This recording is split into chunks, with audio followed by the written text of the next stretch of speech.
find yourself in a section that has 20 students, maybe consider moving to the 8 a.m. sections. I think you'd benefit from it. It's not that early. By 8 a.m., I've been up for 4 hours. Walking. Y'all can get up and go to 8, and then you get like more attention. So do that. Here's what we're going to do today. Today we're going to talk about the anatomy. Not like Tom Carlson and Marion Diamond anatomy, very gross anatomy, where the hormones come from and what the hormones are. Then we're going to talk about something called hormonal axes. And then we're going to talk specifically about prolactin and growth hormone, and we're going to go on from there. Now, with regards to the anatomy, you might not believe this, but at Harvard, there weren't that many good teachers. Great scientists and professors, but not that many teachers. But there was this one guy who taught anatomy that was amazing. He could do these drawings that were just unbelievable for things that were bilaterally symmetrical. It didn't matter if it was a flower or if it was an animal or whatever. He'd do this thing where he'd break the chalk and he would draw these beautiful pictures. And over the last 21 years that I've taught this course, I have put time into mastering this thing.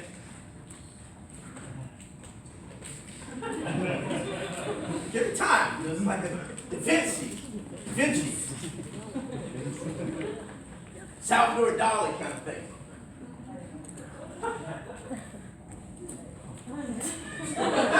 Oh wait, I messed up a little bit.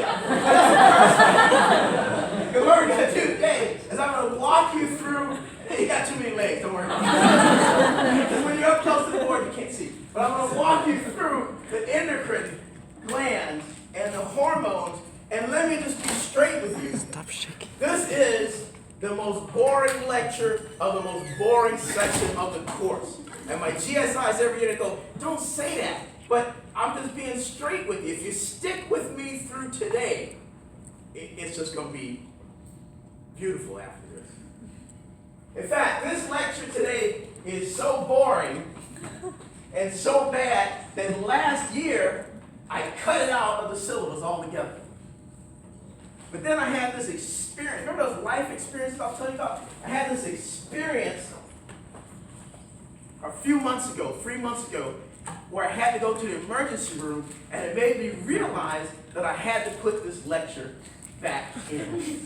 And that's a serious thing. If I go to the doctor, that's a serious thing. Because Giardia, Salmonella, Tinea versicolor, alcohol poisoning, whatever, I don't go to the doctor. Malaria, you name it. I stitch my own wounds. I medicate myself. So if I go to the doctor, it's serious. But I woke up, I was watching, and I'm going to tell you this story because it's going to be the only interesting thing about the whole lecture. I woke up, my wife was out of town, my family's in college, I was with a student, we were watching Mad Max because we thought we had to watch them all before we went to the movie. And I woke up and I had this pain in my back. And it was a pain that I didn't recognize. And so I said, I need to go to the hospital. And so my student drove me to the hospital, and maybe I should rethink who I hang out with. She just dropped me off at the curb. And I went to the emergency room, and I walked in, and I was, pow. My daughter says I'm a drama queen. But there were people, there were crowbars coming out their ears, and eyeballs, and an ice bucket. So I figured, I had to get their attention because I had the pain. A guy came up, and he was like, you got to fill out this form. I'm trying to fill out the form. And another guy came up and he said, sir, if you want service, you got to get up off the floor. I said, one, you just use a sentence with 2 tandem prepositions. And 2, if I could get up off the floor, do you think I would be down on the floor in the first place? So then I guess, because I don't go to the doctor, you have to see the nurse practitioner first. And she came in, and she rolled in this IV. And I said, what you going to do with that? And she said, well, it's the painkiller. And I said, I don't want a painkiller. She said, why are you here? I said, I'm here because the pain's telling me something. I want you to tell me why I'm in pain. If you work as a 911 operator, the phone ring, you don't turn the ringer off. You answer the phone and see what's going on. That was how I saw it. Plus, my body's a tip. I don't do drugs. That's VTOH. So I was like, She got Hennessy in that bag. You got a BTFU. Yeah, you put that in me. So she came back. It's a 100% true story. She came back with a needle and a syringe. I said, what you gonna do now? She said, well, we're gonna give you an HBCCT and an AT&T and a PG&E or something. And I said, what is that? She said, well, it's the standard test. I said, no. What do those letters stand for? And she said, I don't know. Why is it a problem? I said, because brother's scared of needles, and you ain't gonna stick that in me unless you tell me what it is you're gonna measure. She said, it's just the standard test. I said, no. Not unless you can tell me exactly what it is you're gonna do. So then I said, there's some vomit. There's some tests on that. So then she held out a cup. It's a 100% true story. She said, can you give me a urine sample? I said, well, I think I can handle that. And I figured she was a nurse. She had seen some stuff. Obviously not Tyrone stuff because she got upset. She said, sir, you're supposed to actually go to the bathroom. I was like, holy cow, steady. And there was some splashing and whatnot, but she had on gloves. I thought she was understand. So she took the urine sample, and then she went away. And I saw, she wrote down on a pad, patient is non-cooperative. I'm going to give her a whole bucket of vomit and half a gallon of pee. She said, I'm not cooperative. I'm getting to the point of my story. So Dr. Warren comes in. This is the only part of the story that's not true. I didn't know his name. I'm making that up. I'm going to call him Dr. Warren. You go to all the babies, you say, Dr. Warren, I want to see you. And he came in and he said, sir, there's blood in your urine. So what does that mean? He said, well, it could mean a number of things. We're going to have to give you some tests. I said, what are you going to test for? We'll count your white blood cells, your hematocrit, and your we're going to look for bilirubin. That's when I knew he didn't know what he was talking about. You guys know bilirubin? Yeah, because their brother used to live down the street from me.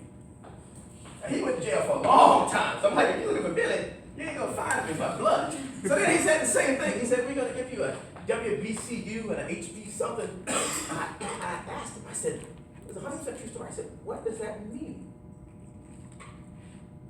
I said, what do those letters mean? What is that abbreviation? 100% true story. He pulled out his phone and he Googled it. I'm like, I could have done that. If you think I'm lying, I got the bill. They sent me a bill for $6,474 for a doctor who don't even know what those letters stand for the test he wants to give me. That's when I texted my special friend. I got my drama queen again. I'm like, in hospital, come get me. Never again. So, you can blame Dr. Warren, and that's not really his name, on why you're going to have this lecture today, which I had cut out of our situation. And I'll tell you why. So, we're going to go top to bottom on our four-legged man or woman here. And I'm going to describe to you the hormones. So this is like our introduction that we're going to talk about. So on the top, there are neurohormones that come from the brain. We're not going to talk about those because that's not in my area of expertise. But the first organ that we'll talk about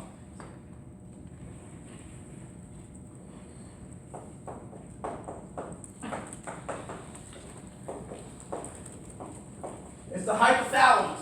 Hypo means below, thalamus is the thalamus. So it's the section of the brain that's below brain that's below the thalamus.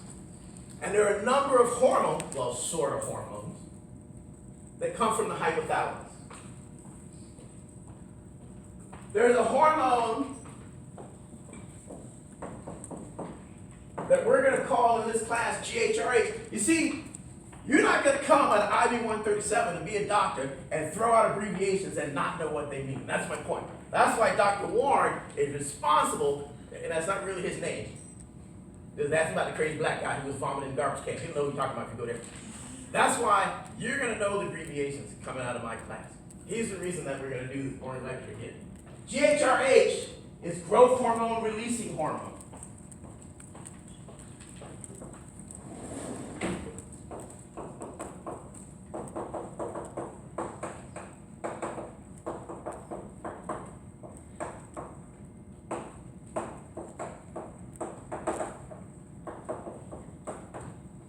It's also known as somatocrinin. You'll see it called that in other books.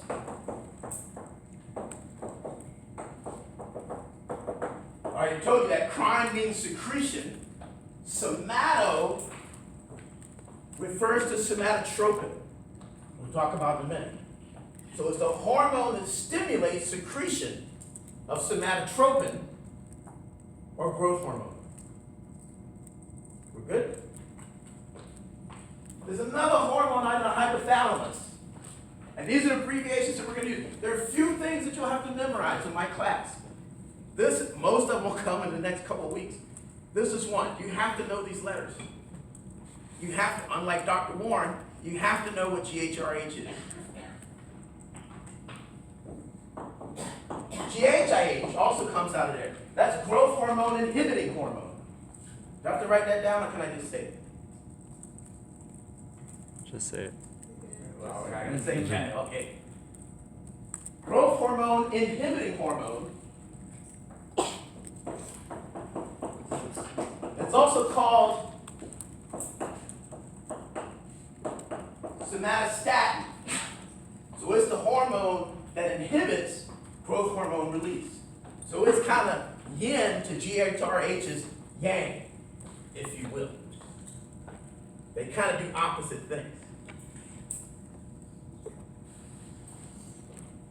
And these are the letters I'm not going to say growth hormone inhibiting hormone or somatostatin anymore. We're going to use his nickname right here for the rest of this course. So you got to know what I'm talking about. These are both peptide hormones. You should be able to tell me, just knowing that they're peptide hormones, you should be able to tell me some stuff. How many people can tell me some stuff about these hormones that you may or may not have heard of before? Raise your hand. You should be able to tell me some stuff. What's your name? Minjong. Say it. Minjong. Minjong. Yeah. Minjong can tell me some stuff. What about the rest of y'all? You should be able to tell me how it's synthesized. You should be able to make a good guess about what kind of receptor it has. You should be able to make a, what's your name? Daniel. Daniel, what's up? So by transcription, translation. Transcription, translation. And receptors on the outside. Receptors on the outside. This man studied this weekend. They will go in the vesicle.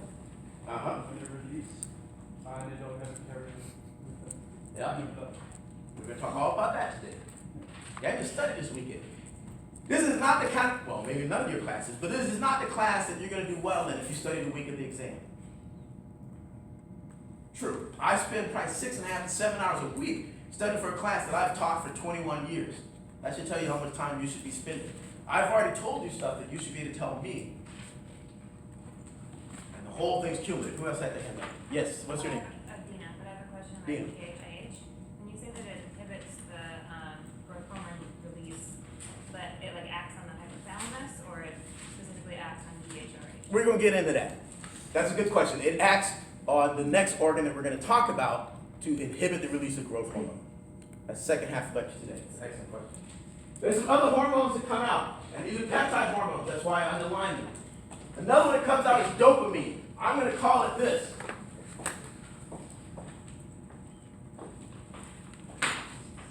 Dopamine is a modified amino acid. I'm going to underline it in white. It's a modified amino acid, and it works the way I told you. There's no gene for dopamine.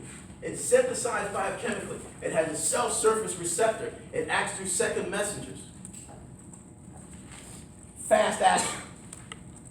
It's degraded biochemically. I'll tell you what dopamine does in a minute. Right now, we're just getting to know everybody. Other hormones that come out.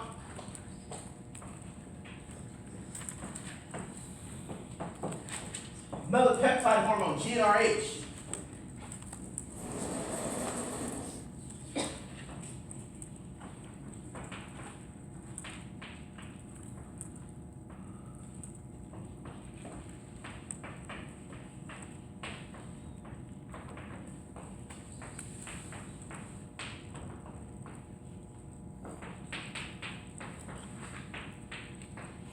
GnRH is gonadotropin releasing hormone. It's a decapeptide, 10 amino acids.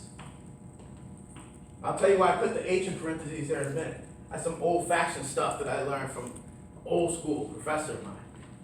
Nobody else does that. I'll tell you why I put that in every minute. So it's a hormone that controls the release of something called gonadotropins. We'll talk about in a second.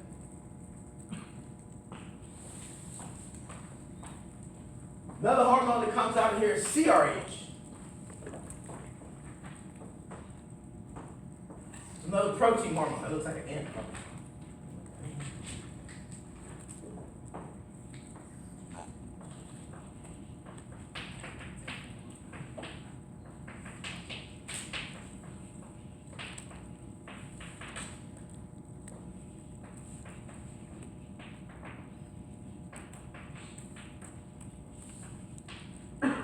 It's corticotropin releasing hormone. So it's a hormone that controls the release of something called corticotrophin. Put the H in parentheses. I'll tell you why I do that later. Corticotrophin, well, we'll get into that later. We're good, just learn the name for that.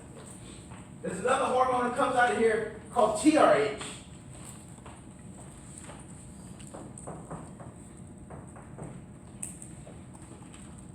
It's a tripeptide.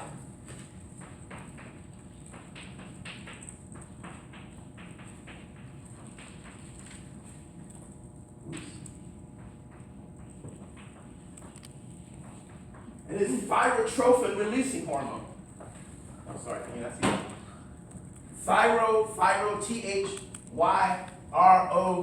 Trophin releasing hormone. So it controls the release of something called thyrotrophin. So the hormones that come out of the hypothalamus are so-called releasing hormones. They primarily, as you'll see a little bit, control the release of pituitary tropic or trophic hormones. I'll tell you why I say that. Tropic or trophic, PH, hormones. So the release hormones, I think that's all. Oh, there's probably one. This is my colleague.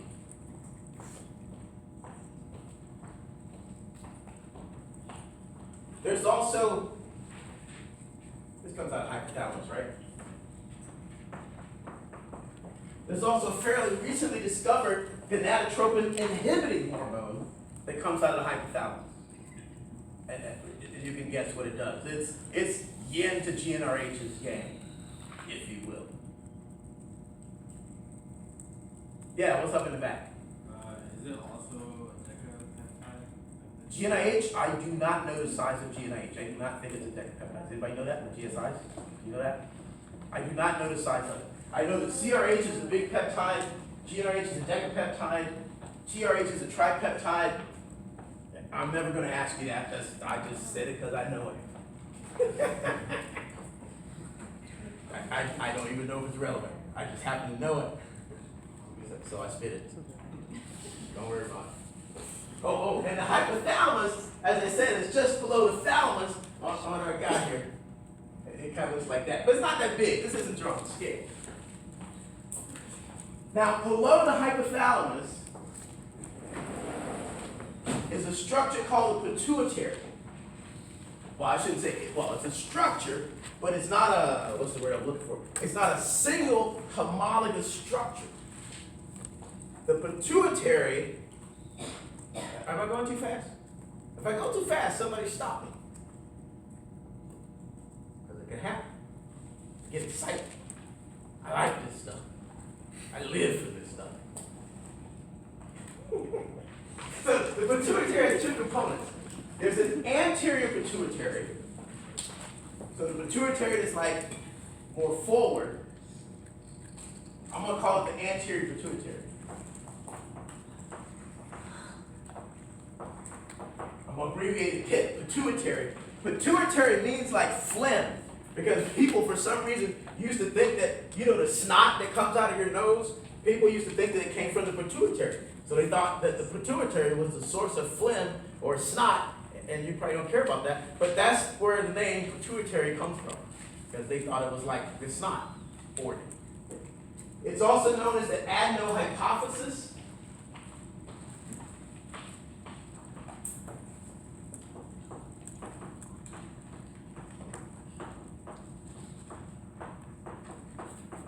Or adenohypophysis, however you want to pronounce it. I'm from South Carolina, so technically English is a second language for me. I don't always know how to pronounce and spell stuff. But it's a part of the pituitary that's actually not neural, it's not from the brain. You'll see later It's a mixture of ectoderm and endoderm derived tissue. It's not actually neural. But there's several hormones from the pituitary that are regulated by these releasing hormones from the anterior pituitary, that is. One is growth hormone. Can I just call it growth hormone? It's also called somatotropin. Soma means body. Tropin means a change, or trophin means a change in size. So it's the hormone. It's actually inaccurately named because it actually doesn't make you grow, which you'll see later in the course. But it's the hormone that was, at least was thought to be, and is necessary, but not sufficient, for your body to grow. Somatotropin. I'm going to call it growth hormone. Actually, I'm going to call it GH. So when you come back on Thursday, if I write GH, you should know that I'm not talking about George Howard. I don't know if that's a real person. That's just what came to mind. You should know that I'm talking about growth hormone.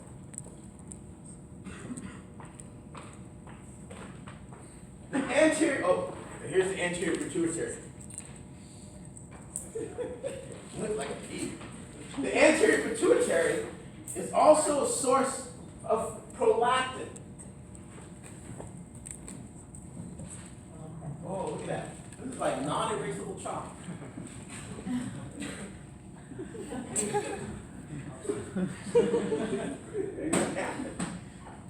Alright, let's hope I don't use them all aboard. Growth hormone's a protein. That should mean something to you. Prolactin, I tell you what, since I can't erase the board, I'm just going to write it right over. Can y'all see that? I'm just kidding. But prolactin,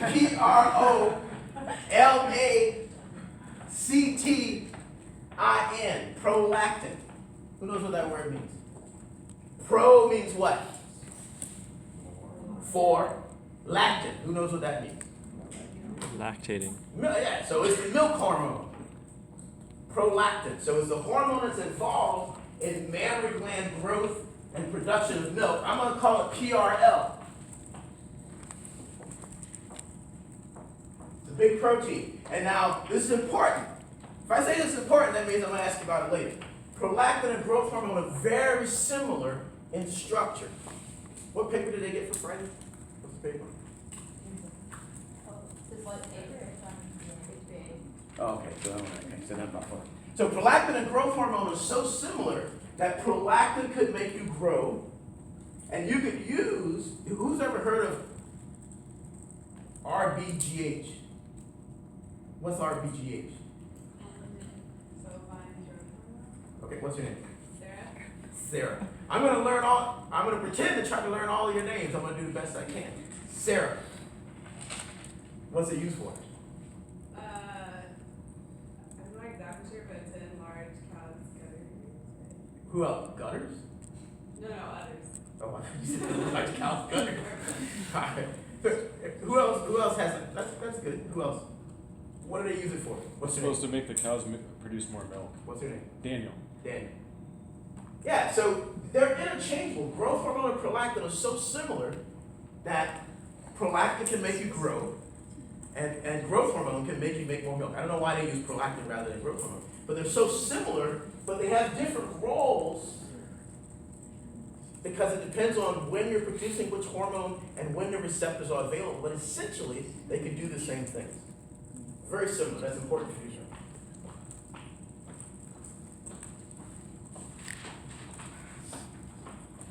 There are two gonadotropins in all animals. Doesn't matter if you're a frog, a dog, a cat, a hog, or a human. There are two gonadotropins. Let me write that word down. Maybe I should. Okay, no more yellow chalk. So let's remind me.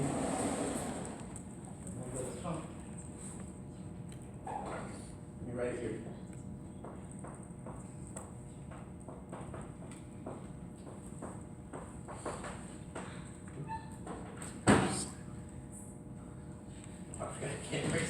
So, There are two gonadotrophins. And here's why I put the H in there. Gonad means your gonads, right? That's your testicles or your ovary, so you're human.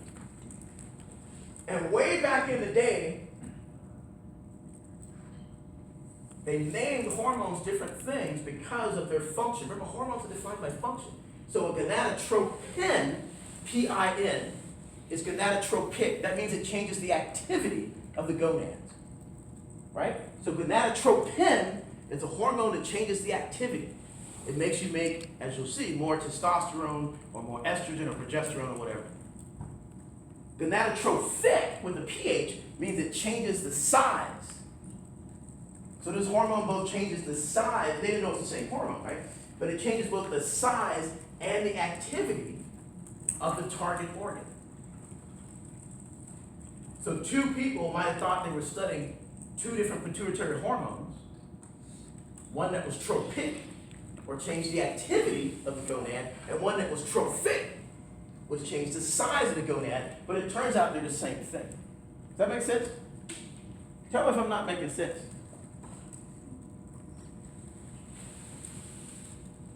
We're good? So they're the same thing. So there are two, in males and females, there are two gonadotropins or gonadotrophins. And nobody puts that parentheses in there anymore. That's like some old-fashioned stuff that I learned from a guy who was around when they were discovering these hormones. But I like for you to have that history and understand where that's coming from. So we're good? Yeah, what's your name? Ann, what's up, Ann? I said you were sure that you said that it changes the activity or the size of the target organ.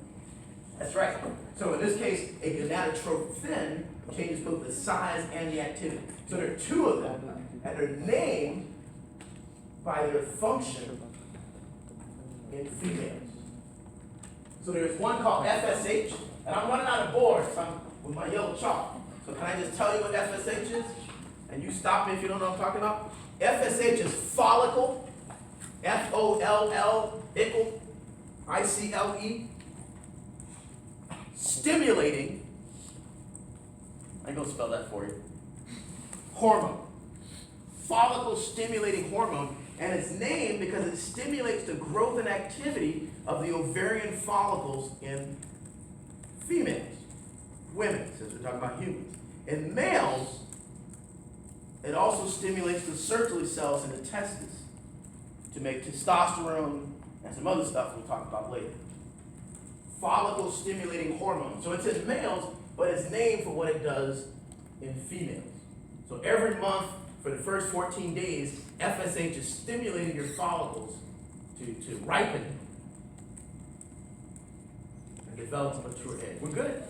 What do they do in males? What? Can you repeat what they do in males? In males, we'll get all into that. But in males, wait, what's your name? Tina. Tina? Tina. That's what I was going to say. In males, it stimulates the Sertoli cells to make testosterone, and it maintains the size of the testicles. The second gonadotropin and the hormones from the pituitary are typically thought of as stimulating hormones because they stimulate other parts of the body. And this one I'll write down for you. This is a big, I'm going to put a double line under this. This is a big glycoprotein. Glycoproteins. You should be able to tell me something. You know what kind of hormone it is? You should be able to tell me something about how it's synthesized, what kind of receptor it has, how it functions. That's why I went through all of that on Thursday. The second one is LH.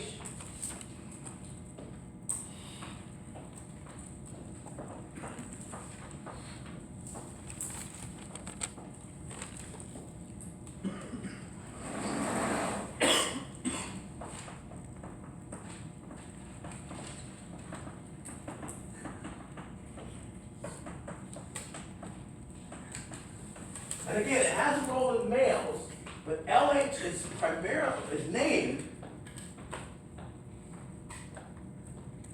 because it maintains something called the corpus luteum in females. Don't worry about that, we'll get into that later.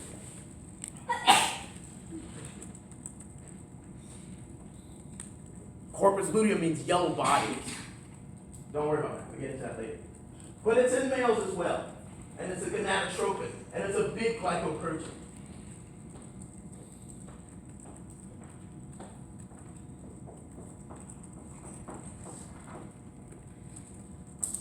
Another big glycoprotein that comes from the anterior pituitary. And again, blame Dr. Warren for this lecture, but you're gonna know what we're talking about. TSH, or thyrotropin, is thyroid stimulating hormone. Thyroid, Thyroid, stimulating hormone. It's also called thyrotropin, with the parentheses H. Because it stimulates, it's both thyrotropic and thyrotrophic. It maintains the size of the thyroid gland and stimulates its activity. Somebody had a question? Oh, I was wondering if you're gonna write the like. I'm trying to maintain the board because I gotta. Okay. Oh, maybe I can use a different color chalk. Let's try white chalk.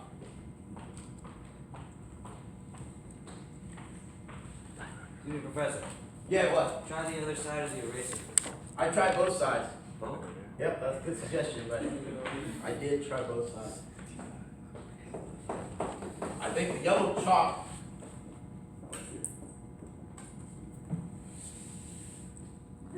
Yeah, see.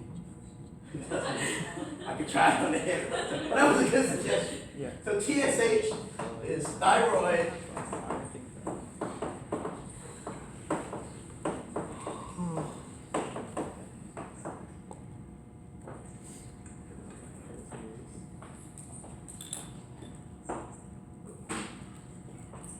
I just don't want to switch colors now in the middle. The colors usually mean something. And finally, I think, is there's a hormone called ACTH. I'll write that one down.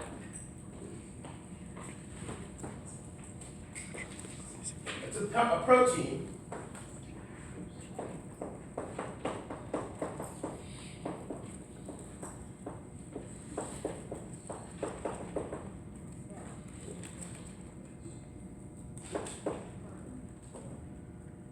Yeah, see the white you can erase.